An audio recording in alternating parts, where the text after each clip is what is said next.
Hello. Well, good morning, and welcome to a new episode of The Fab Life with Deb and Ryan. What a week. Oh my gosh. How was your fall break? Good but busy. Good but busy. But busy was good because I got a lot accomplished. Good. A lot of reading done. Wonderful. So it was really productive. So, I mean, whenever I'm productive, I'm happy, right?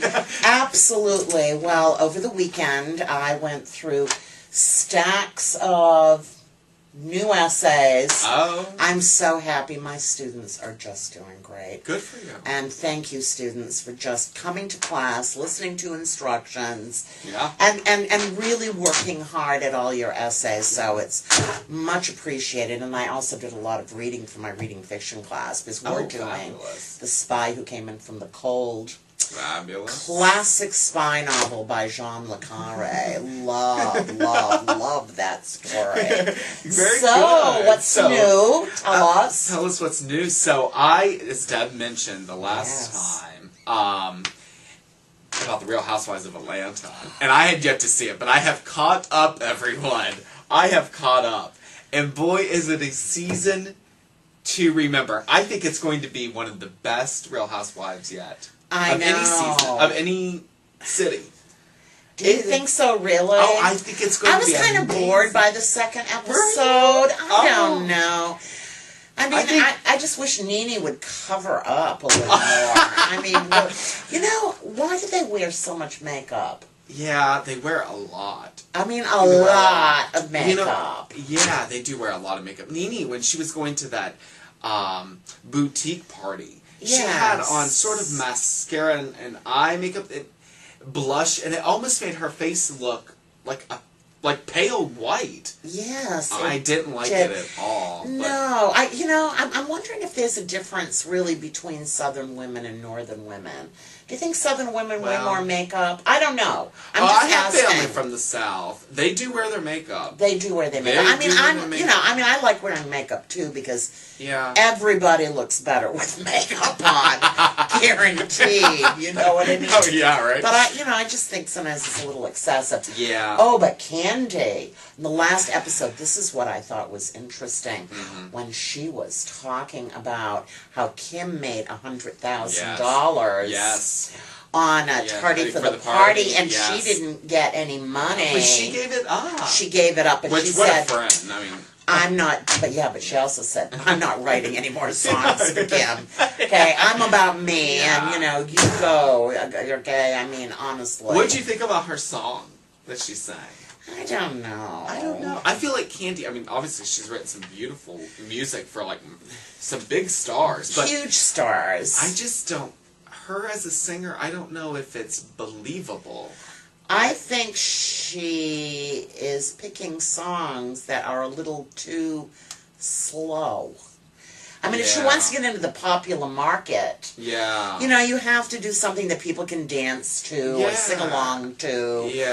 And if people can't dance or sing along to it, they're just not going to want to listen to it. No. And in terms of pop or soul or something that's like it. that. I don't really know what she's kind of looking for as far as the genre of music she wants to get into. I suppose hip-hop, but I don't know. I just, something about it is just, I like it, but then I don't like it. Like, I would never go out and buy her CD, I don't think. Exactly. Yeah. So what did you think about Kim? I mean, Kim is so interesting, right? She's, like, bisexual.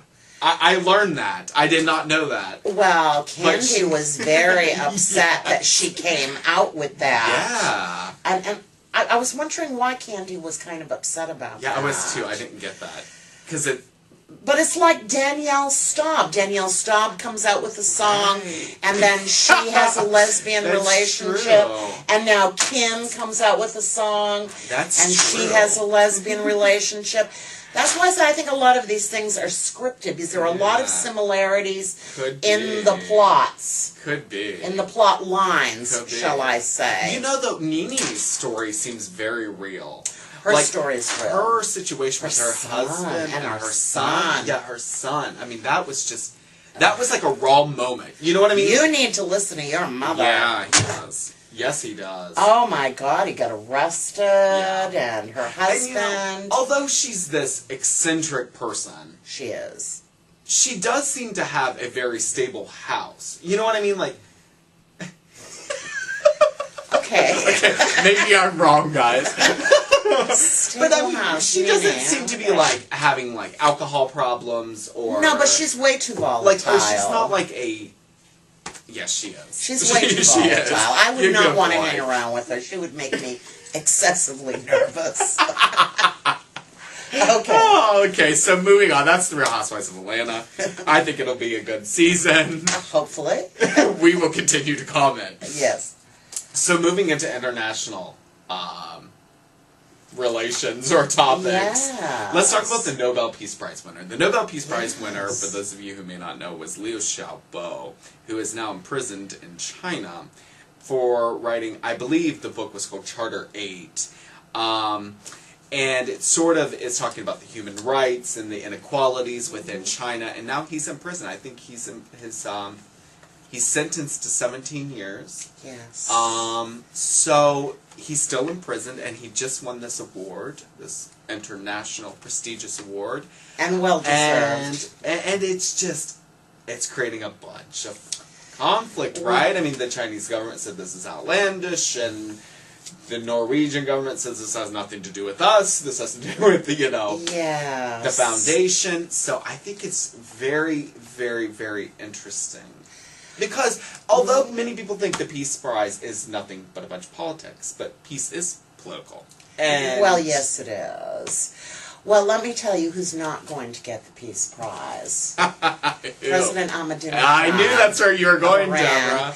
And I read this morning that he is in Lebanon. Yes, he is. Visiting the Iranian-sponsored terrorist group, Hezbollah. Yes, he is. Although in Lebanon, people don't regard them, Hezbollah, as terrorists. Right. Because they do a lot of good for the community. They really do. But one, of course, as an American, we can't forget that almost 300 of our Marines were blown up by them back,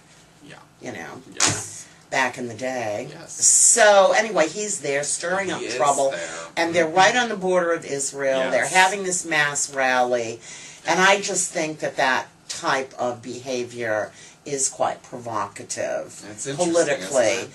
Yes, yes. I don't know. There's a lot of things that I think, human rights has always been sort of something that it was big, it seems like, in the 90s, then it sort of has gone away because there's other pressing issues in the world.